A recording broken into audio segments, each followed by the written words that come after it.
us because we want to stop crime. Where do these people come from? They're paid money.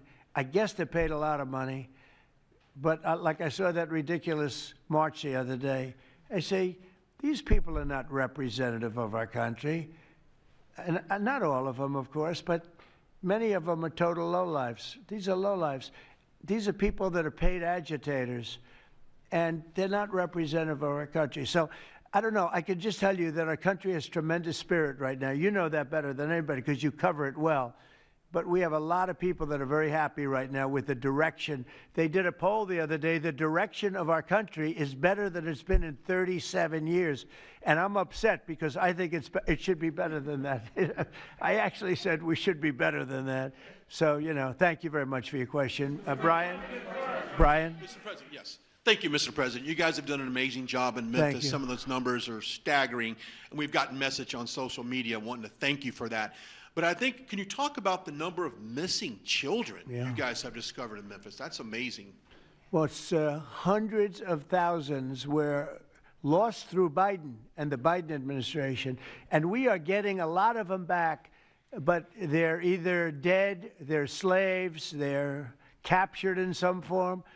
But think of it, hundreds of thousands we're talking about, not even believable. And they came in through the border, they were sold, they were bargained for, and this was all Biden, meaning Biden and Obama, the same, you know, the same mentality, frankly. I think it's the same mentality. Let me tell you, Barack Hussein Obama was a lousy president. A lot of bad things happened. Remember when they used to talk about Trump with the jail cells? Well, he built the jail cells for the children. He built those jail cells. Remember that came out?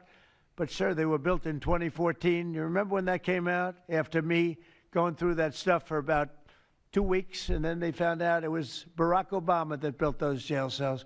No, these people they were bad leaders. I hope we don't have it again. I hope we don't have it again because, you know, our country's come back a long way, but it can only withstand so much, and we don't want to ever go through that again. We never want to have open borders again. We don't want to have men playing in women's sports. We don't want to have transgender for everybody.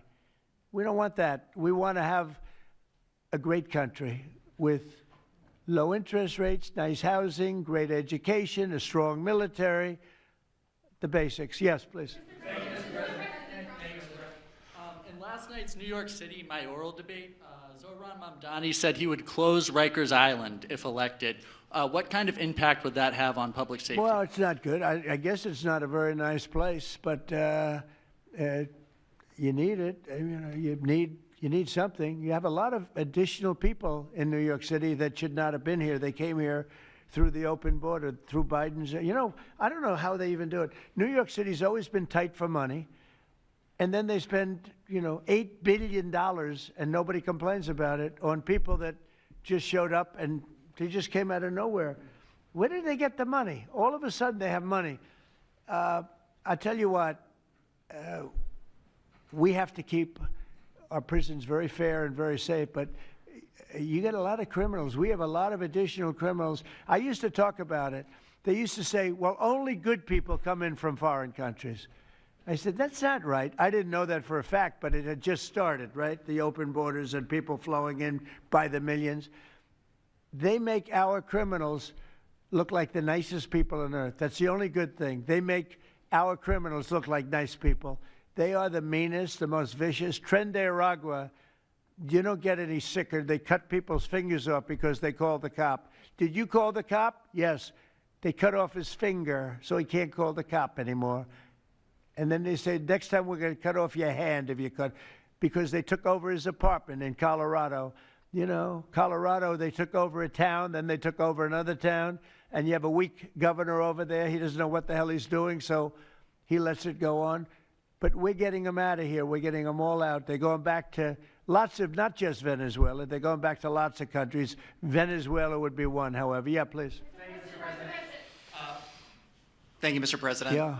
A moment ago, you said that if Secretary Hegseth went to Congress and briefed them on the operations No, we against will these, go, I said. You will go, and it We would will be go. We're difficult gonna for them go. to object. I don't see any loss in going. No reason not to. You know, they'll always complain, oh, we should have gone. So we're going to definitely, I'd like to just tell you, let's go. We'll go. And Mr. We're going to President- tell them what we're going to do, and I think they're going to probably